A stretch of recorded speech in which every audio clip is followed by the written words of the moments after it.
الرحمن الرحیم باب بیان ان اول وقت المغرب عند غروب الشمس ماښام ټیم ښیي موږ د ټیمونه مخکې نه معلوم شوي دي. صبح صادق چې راوخیږي یو صبح کاذب یو صبح صادق. د اصل سبا نه مخکې یو سپینواله غوندې راشي د اسمان د میاشت ته ډېر په تیزۍ باندې او یو ساعت پس هغه بیا ختم شي سپینواله تیار شروع شي او دغه سپینوالي ته صبح کاذب وایي. د دې نه ګنټه درې په وروستو بیا رښتینې سبا راخیږي. تر الله نظام دی چې کله نه کائنات جوړ کړی دی دا طریقه دې کې ډېر حکمتونه وایي خو موږ دپاره پکې حکمت دا دی چې موږ ته دا یو بیداري راکوي چې دغه ټیم ویښ یې تاسو نو ستاسو تهجد لمونځ کولی شئ او دا د سبا شروعات کی د دغې نه ګنټه نیمه پس بیا یو سپینوالی شروع شي خو هغه سپینوالی د اسمان منځ ته نه راځي. هغه چې کوم ځای ځمکه او اسمان ملاوېدل ملاو غوندې ښکاري هلته کې شروع شي ته افق وایي. آفاقو کې پورا لمن باندې سپینوالی شروع شي او دا سپینوالی تدریجن بره راخیږي په دمه دمه دې ته صبح صادق وایي. دغه صبح صادق چې تا ولیده او پوه شوې دا پوهېدل په دې پکار دي.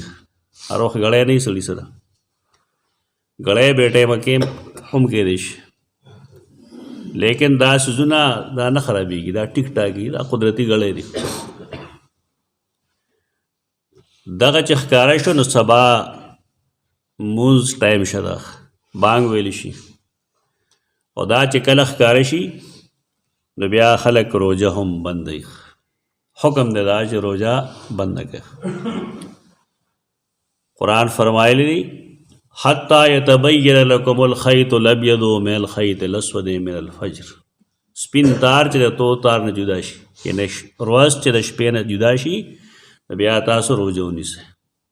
دا لومړنی ټایم دی. د سهار د مونځ ټایم ترګمې پورې ترګمې چې انور نه ختلی چې انور وخیږي نو بیا دا مونځ فوت شو تاسو ورته قضا وایي. بیا دا ټایم تر ماسپښینه پورې ماسپښین ټایم څه ټایم دی نور چې کله تندي ته راشي نور بالکل په تندي باندې شي نو دې ته وایي ماسپښین ټایم. او چې کله د هر څیز سوری د هغه د جوسې برابر شي نو مازدیګر داخل شي. او چې کله نور ډوب شي نو بیا ماښام شي. چې کله شفق غایب شي نو بیا ماسخوتن شي. شفق کې اختلاف دی بیا چې سرخي ده او که سپینواله دی. په عرب چې څه ته وایي نو هغه شان به ووایي. نو عرب دا سپینوالي ته وایي. سپینوالی ختم شي نو بیا شپه شروع شو. دا اسلامي انداز دی. په دې کې د ډېر کود کورید ضرورت نشته دی چې ته پکې یو منټ دی خوا یو منټ خوا دا منټونه حساب دی که نه. دا نور ټایمونه خو تاسو ویلي لیکن د ماښام ټایم نه وویلی د ماسخوتن هم نه وویلی. نو اوس دا ذکر کوي چې د ماښام ټایم څه نه شروع شي او چې څنګه انور ډوب شو نو ستا روژه هم ختمه شوه روژه ماته کړه. او چې څنګه انور ډوب شو نو بیا اوس د ماښام چونکې ټایم داخل شوی دی اذان هم کېدی شي او مونځ هم کېدی شي. ساده خبره لیکن دلته کې دا مسله ده چې سبا راوخیږي بالفرض نو بانک خو خلک وایي هغې کې ټیک دی ماښام کې هم ټیک دی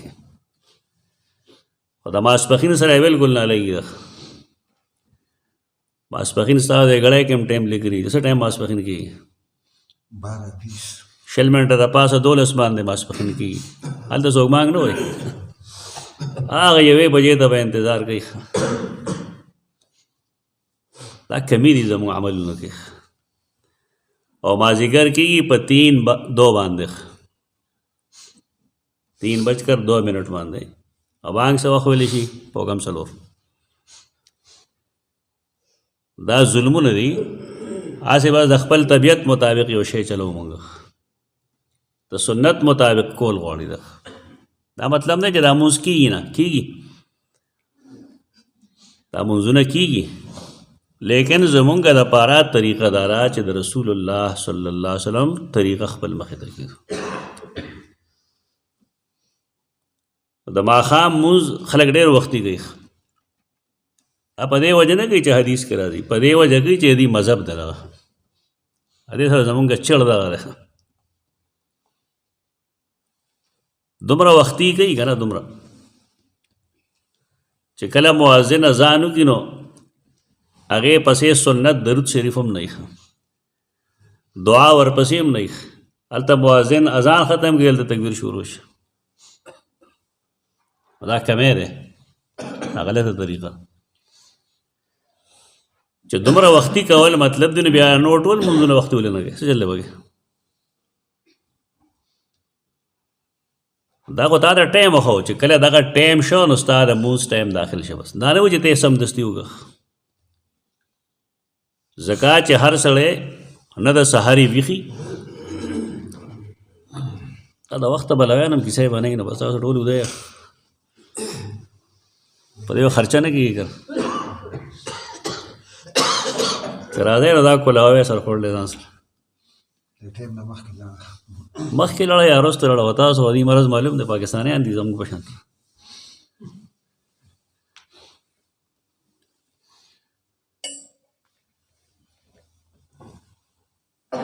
سهار انسان چې څنګه سبا وشي نو ټیک ده مونځ کول پکار دي، خو آیا ټول خلک تیار دي؟ دا وخت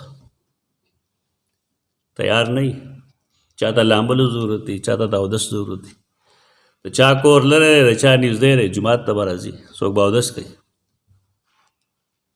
دغه صورتحال په ماسپښین کې هم دی. ماسپښین کې هم بانګ ویلي یو خلک په دمه دمه راځي، بیا ټایم تیار شي. مازدیګر هم کوي، ماښام سره دا چل نه کوي. ماښام دا هم دغه ټایم دی، هم دغه بني ادمان دي، چاته به د اودس ضرورت دی، مې بي چاته د لامبلو ضرورت دی.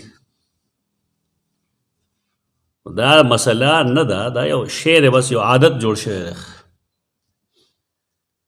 او بیا حدیث کې راځي چې رسول الله صلی الله علیه وسلم فرمایل صلو قبل المغرب رکعتین، د ماښام د مونځ نه مخکې 2 رکعاته نفل وکړئ. په دویم ځل یې مو فرمایل د ماښام د مونځ نه مخکې 2 رکعاته نفل وکړئ. په دریم ځل یې وفرمایل د ماښام د مونځ نه 2 رکعاته نفل وکړئ، څوک چې غواړي نو ودې کړي. دیم حکم کړی دی واقع. صحابه کرام په دې باندې عمل دومره کو چې که د نورو مساجدو نه به خلک مسجد نبوي ته راغی نو د هغې خیال به دا و چې ګنې فرض مونځ شوی دی، دا خلک ورپسې سنت کوي. هغې نه وروسته به رسول الله صلی الله علیه وسلم بار راووت او ماښام مونځ به یې وکړه. دا کول واجب نه دی، دا سنت مؤکد هم نه دی. خلک د مسلې په حیثیت نه پوهېږي. دا نه واجب دی نه سنت مؤکد دی، دا مستحب عمل دی. که ته کوې نو ته کولی شې، تا ته اجازت شته. دا مکروه نه دی. څوک چې مکروه وایي هغه د خپل ایمان فکر وکړي. ډېرو کتابونو کې لیکلي دا مکروه دی. ولې؟ د رسول الله صلی الله علیه وسلم په مخ کې عمل کې یو مکروه ہے،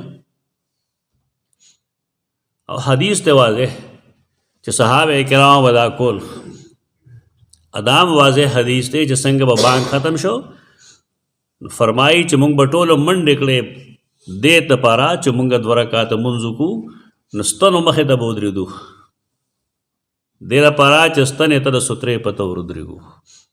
دا ټول حدیثونه مخکې کته په خبره پوه شي. گیپ پکار دی، 3-4 منټه گیپ پکار دی. که څوک مونځ کوي او که نه کوي دغه نه مسله پکې. خو څنګه چې نورو مونځونو کې گیپ ساتي خلک، د سهار هغې کې خو ګنټه ساتي، او په نورو کې نیمه نیمه ګنټه ساتي، د ماښام دی کې 1 منټ هم نه ساتي.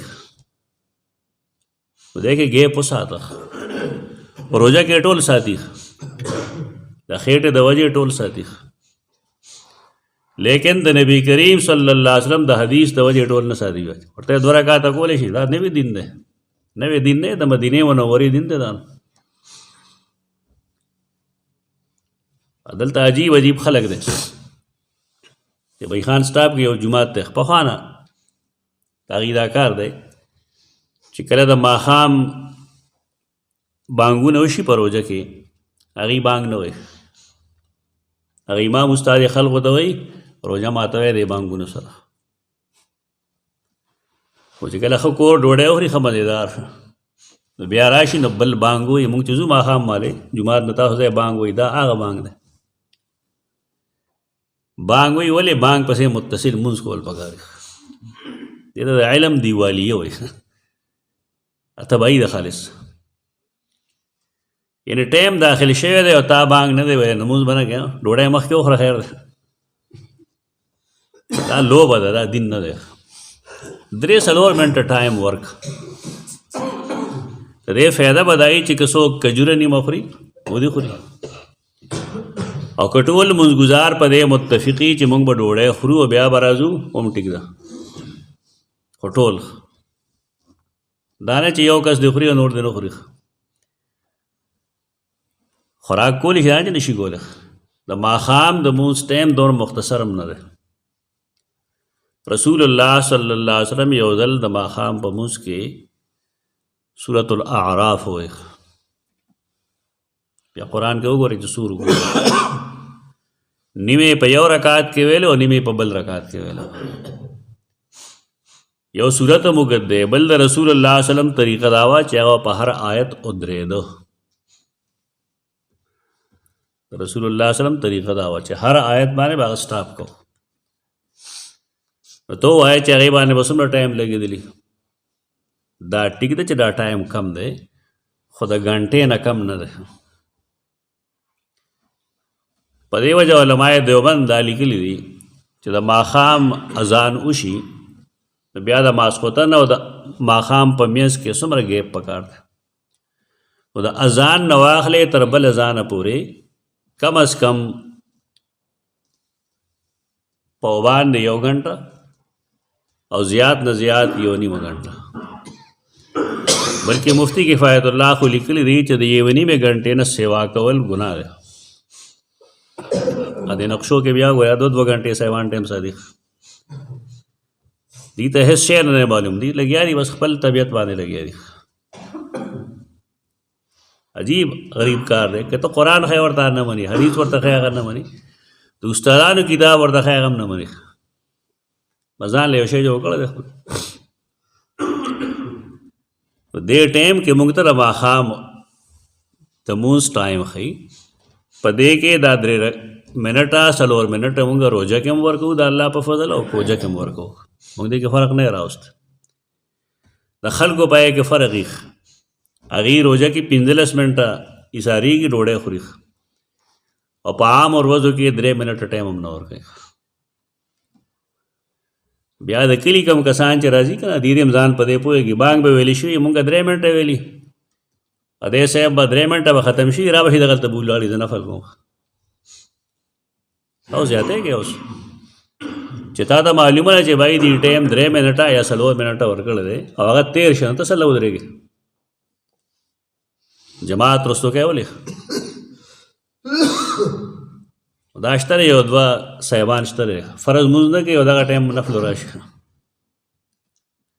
صحیح طریقه نه ده لوبې نه کوي خلک شریعت پورې د الله او د هغه د رسول اتباع کوي نو دې کې د ماښام د مونځ د وختي کولو خبره ده 2 حدیثونه دي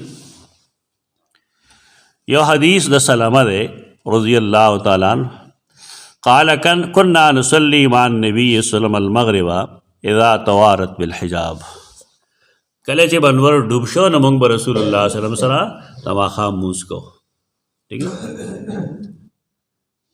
ابتدا کې دغه شان دی وخت د ټایم اول خو لیکن رسته دغه فرمایلی دي چې بینا کل اذانین صلاتن د هر اقامت او د هر بانګ په میس کې یو مونځ شته. کم بانګ او اقامت چې کېږي د هغې میس کې څه مونځ شته. لکه سهار چې بانګ ویلی شي نو د بانګ او د اقامت په میس کې مونځ شته که نشته دی؟ دوه سنت کوي خلک.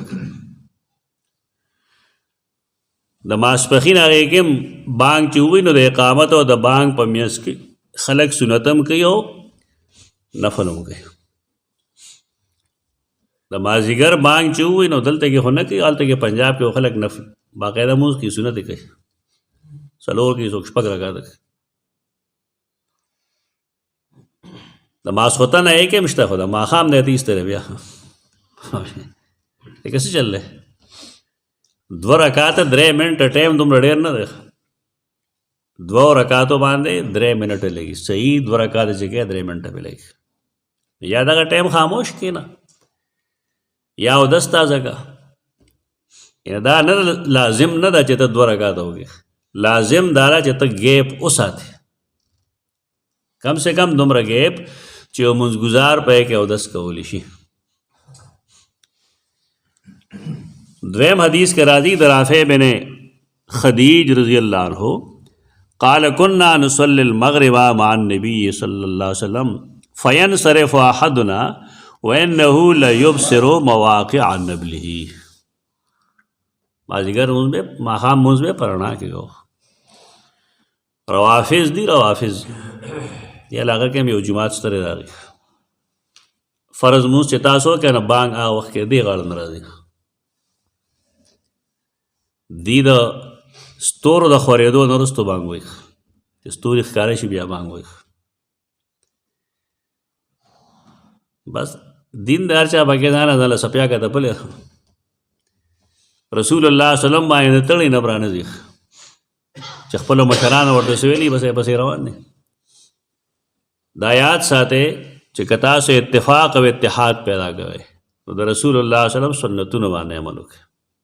اتفاق بس خود راشي. بس دا پرې زما پلار سوی او ستا پلار سوی او زما استاد سوی او ستا استاد سوی او دیوبندی سوی او بریل، دا پرې ده دا یو طرف ته که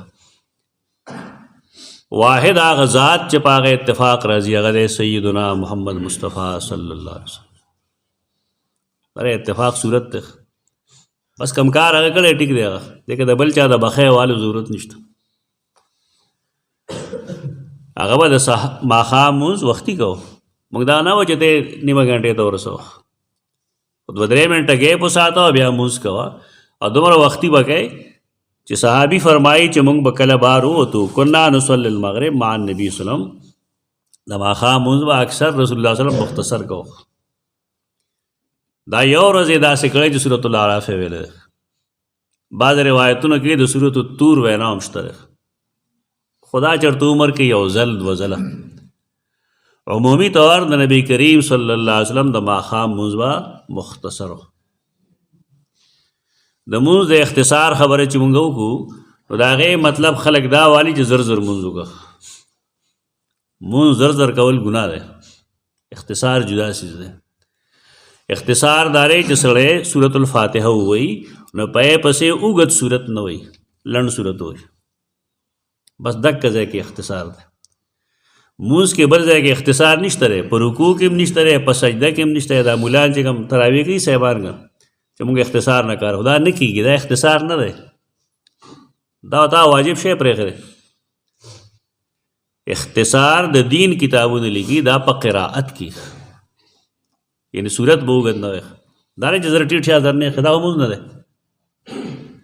په رکوع کې اختصار نه وي، په قومه کې نه وي، په جلسه کې نه وي، په سجده کې نه وي، په قیده آخر کې نه وي، په قیده منځنۍ کې هم نه وي. اختصار صرف په قیام کې چې سړی په ځای د دې چې سورة یاسین ووایي نو سورة الاخلاص ته ووایي. نو سورة الاخلاص ویل دا اختصار دی او سورة یاسین ویل دا اوږد مونځ کول. دې دوکه کې مه پرېږدئ چې ما زر زر مونځ وکړه جي حدیث کې دا حکم دی، حدیث کې دا حکم نشته. اختصار صرف په قرائت کی، اختصار د لمونځ په نورو ارکانو کې نه وي. دې ته اعتدال وایي. اعتدال په مونځ کې واجب دی. چې واجب سړی نه فوت شي نو هغه مونځ د هغه واجب الاعاده دوباره کول پې ضروري. دا مونځ نه دی شوی ځان سم کړه ته دیو جنا خلق چې هغه تراوی دغه شان کوي دا کم چې د ملک کېږي ته وای مونږ کوي مو سلګه دیم پښلو پاتو جنگ کوي ته جنگ مکو ته مونږ وکاول بیا نور سره ګور ته چې کې مشل کې دا هان وته 200 کوم نه قبلي ځکه رسول الله صلی الله علیه وسلم یو سره درې ځله واپس کړو په دې وجہ چې داغه رکوع کې او داغه سجده کې اعتدال نو ورته فرمایل صلی انک لم تصلی دوباره مونږ وکستا مونږ نه رشو مقدار باندې جنگ مکوي مقدار چې کوم ثابت دي بس ټیک ده ثابت دی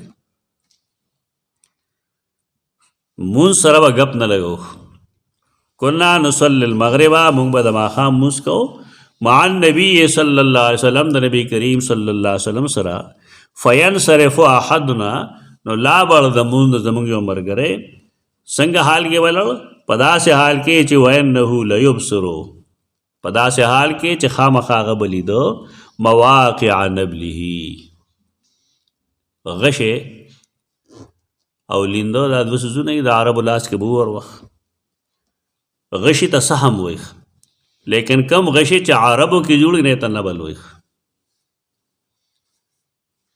کله دا سه غشی چې هغه عربو جوړ کړی ته نه بل وای او عام غشی ته سهم وای سهام دا غي جمع راځي نو که یو سړي به خپل غشی وویسته چېرته کې نه غشی څومره لرې ځي هغه به لیده چې زما دا غشی دغلته پرېوت یعنی رڼا کې ویګو دا نه دا کم چې د خلکو کار جوړ کړی دی چې ورګه اشتباکم نجوم ښکاره شي که نه ستوري ښکاره شي نه هغې وروسته بیا بانګ وایي او بیا به چې کوم دی مونځ کوو په تیاره کې دې خلکو رسول الله صلی الله علیه وسلم پرېښودلی ده سنت نه دا ثابت شوه چې د ماښام مونځ کې یو تلوار پکار ده خو تلوار دا مطلب نه دی کوم چې زموږ خلکو اخیستی دی چې 2-3 منټه ګیپ دی نه دا به او بل چې د ماښام مونځ نسبتاً مختصري که کله کله سړی اوږد وکړي نو جواز شته دی دومره اوږد خو موږ نشو کولی چې صورتو الزاریات پکې ووایو یا تور ووایو یا اعراف ووایو خلک تښتي یا دی ورته تراویح شروع کړي زمونږ خلک چې خان دي نو اوږد مونځ ته تراویح وایي په دې نه پوهېږي چې تراویح سنت دي او دا فرض مونځ کېږي بار کیف ناداني ده که مقلتوب دی مسلمانی دارا چې سړی د دین نه نه خبر افسوس دغه دی سحر بانګ کې چې کوم الصلاة خیر من النوم وایي نه پښتانه په خپله محاوره کې د څه وایي د سهار په بانګ کې نه وي ټپه دا زمونږ حال دی دیني په دې به ته څومره جاړې یعنی سړی حیران شي مشران داسې و مشران داسې دا محاوره چې چا جوړولو ټپه مسلمان نه و هغه چېرته د سهار مونځ نه وکړی معلومېږي داسې چېرته بانګ یې هم نه اورېدلی ډېر خفه شي سړی دومره بهترین قوم دومره بهادر او ترزن قوم دا خو مونږ کې لا دین شته دی پنجاب کې اوسین کې او دین هم کار خراب دی خو زمونږ حال هم د شریعت مطابق نه دی دا محنت غواړي پکار دا دی چې سړی ځان د دین نه واقف کړي د رسول الله صلی الله علیه وسلم سنتونه زده کړي د قرآن مجید احکام زده کړي دې لپاره چې صحیح مسلمان ته جوړ شي اقول قولي هذا استغفر الله